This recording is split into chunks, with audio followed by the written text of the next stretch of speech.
Ulduza açıq-saçıq şəkilləriyle gündəm olan birisinə Allah rəhmət eləsin deyilə bilərmi? Siz kimsiz sorğuluyursunuz? Biz kimi sorğuluyuruq? Mən bəndəyəm, o bəndədir, sən bəndəsən. Bizim ixtiyarımız nə deyə kimisə sorğulayaq ki? Allah rəhmət eləsin düşür. Hamı hakimdir. Hamı mühakimə etməklə başlayıb. Çimnaz Sultanovanın dəfnindən sonra Azərbaycan haqqında deyəcəklər və bir şey də unutmayın ki, onun atası var bu həyatda, onun bacısı var bu həyatda, onun oğlu var, düz xaricdə yaşayır, oğlu bildiyim qədərilə yoldaşı da. Yəni onlar da sosial şəbəkələrə baxırlar da. Günahsıza o adam daş atsın ki, onun günahı yoxdur, amma əslində siz daşlardan bir artıq nə bilim qala tikmisiniz, sadəcə özünüzdən xəbəriniz yoxdur. Amma Fazil müəllimin fotosessiyaya baxıb nə dedi? Həyatım sən çox gözəl görsənirsən. Mən səninlə çox fəxr edirəm. Rəqsanə İsmailovaya sahiblənmək, onu evinin xanımı etmək üçün iki hünər lazımdır. Hər kişinin işi deyil. Öz əlinizi öz əllərinizə saxlayın da. Hər kişi axı sizin ayağınızı görmək məcburiyyətində deyil. Hər kişi sizin sinənizi görmək məcburiyyətində deyil. Görmək istəyənlər hansısa bir şəkildə yolunu tapır, görür olsun. Elə bilirsiniz ki, narkotiklər az ziyan verir, babuş və onun kimilər bugün cəmiyyətə. Elə bizim cəmiyyətə ona görə deyirəm. Mən son vaxtlar baboşu başa düşməyə başlamışam. Çünki bizim cəmiyyətə baboş lazımdır. Bizim cəmiyyətə bayram nurlu lazımdır. Bizim cəmiyyətə nə bilim, yo düz eləyir, əcəb deyil. Vallahi baboş düz eləyir. Ona görə demişəm onun haqqında heç vaxt desən. Bəli. Salam, bir daha xoş gördük hər birinizi. Dünən paylaşdığım bir postla bağlı açıqlama vermək istəyirəm. Belə ki, çox dəstək almama rəğmən məni qınayanlar da oldu. Amma düşünürəm ki, bu video çarx vasitəsilə bütün bu qınaq və şübhələrə son qoyacağım. Mənim demək istədiyim az öncə izlədiyiniz idi. Nəyə görə bir jurnalist, hələ bir vətəndaş demirəm, bir jurnalist özünün adlandırdığı kimi ikili standartlarla mühakimə eləməlidir. Bir insanın mövqeyi özünə bəllidirsə və o öz mövqeyində sabitdirsə, öz tutduğu mövqedə əmindirsə, doğru olduğuna əmindirsə, yəni onu heç bir emosiya, heç bir hisslər mövqeyindən çəkindirə bilməz. Biz bir jurnalist anası olaraq düşünürəm ki, jurnalist qərəzsiz və açıq müzakirələr aparmalıdır. Şəxsin özünə deyil, onun əgər qınanılacaq bir davranışı varsa, davranışa fokuslanmalıdır. Nəinki şəxsin özünə və ailə üzvlərinə. Az öncə də özü dediyi kimi, bunun deyir, həyat yoldaşı var, övladı var, atası var.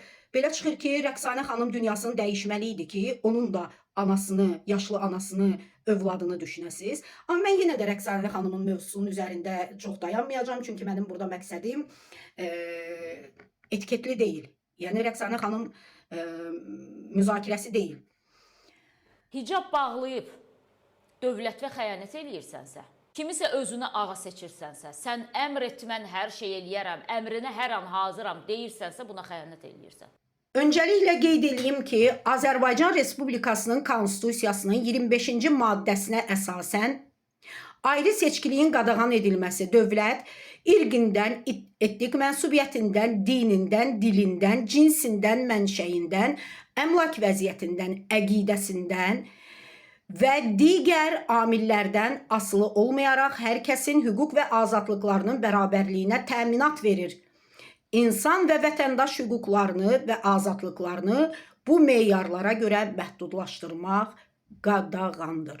Amma qaldı ki, bu müsahibəsinə ki, hicab taxıb xalqına xəyanət, dövlətinə xəyanət edə bilməzsən. Öncəliklə Səidə xanım qeyd edeyim ki, xəyanətin hicablı və hicabsızı olmur. Hicablı, yəni çadralı xanım xəyanət edə bilərmi? Bəli, edə bilər. Hicabsız xanım dövlətə xəyanət edə bilərmi? Əlbəttə edə bilər. Demək ki, dövlətinə xəyanət paltarla ölçülmür, vicdanla ölçülür. Və bir halda ki, bu dinin Peyğəmbəri hubbül vətən minəl iman deyib, vətəni sevmək imandandır. Və əgər bir adam öz Peyğəmbərinin sözünə əməl etmirsə, bu onun vicdanının, yəni vicdansızlığının məsələsidir. Amma sizin insanları geyiminə, əqidəsinə, inancına görə mühakimə eləməyiniz, yəni siz dövlətə xəyanəti pisləyə bilərsiniz.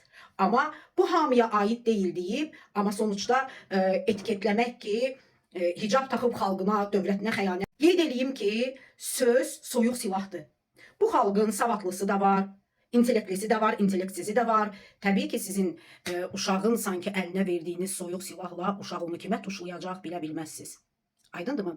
Və vətənə, xalqa xəyanət mövzusunda Bu dövlətin güc strukturları var, bu dövlətin hüquq mühafizə orqanları var, bu dövlətin təhlükəsizliyini qoruyan qurumlar var.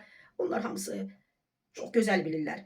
Kim, harda, necə, nə işlə məşğuldur, lazım olan anda da hər kəsin yerində otuzdurmağı və yaxud hardasa otuzdurmağı bacarırlar. Siz bunun üçün çox əziyyət çəkməyin. Sizin yəni peşəniz yəni hüquq mühafizə orqanı deyil. Amma siz bugün cəmiyyətdə hansı toxumu əkirsiniz? Sonda izləyin WhatsApp yazışmasını. Siz bu toxumu əkirsiniz ki, hicablı xanımların bir çoxu kiberbullyingə məruz qalır. Hətta deyərdim ki, sosial bullyingə də bəzən məruz qalırlar. Bu günləri hansısa bir xanımla işlədiyi yerdə alay edirlərsə ki, birdən sən də şpiyon olarsan ha, birdən sən də dövləti satarsan ha. Səidə deyirdi ki, başına hicab taxanlar xalqına xəyanət edirlər. Yəni bu zarafatın o xanımın üzərində hansı ətkini qoya biləcəyi, hansı təsiri qoya biləcəyini təsəvvür eləyirsinizmi? O öncəliklə anksiyətə, depresiya, sosial uzaqlaşma, yəni bir sözlə bullying hiss edə bilər. Amma düşünürəm ki, nitqinizi bir daha yenidən nəzərdən keçirtməlisiniz və xalqın içərisində parçalanma yaratmalı deyilsiniz. Bacarırsınız, birləşdirin. Amma əgər birləşdirə bilmirsinizsə, parçalanma yaratmağınızı heç məsləhət bilmirəm. İnanın səmimiyyətimə, əgər insanları bir amal uğrunda birləşdirsəz, cəmiyyətə çox faydalı bir, keyfiyyətli bir ideya versəz, yaddaşlarda qalacaqsınız. Amma belə danışanlar çox olubdur. Heç biri də yaddaşda qalmayıb.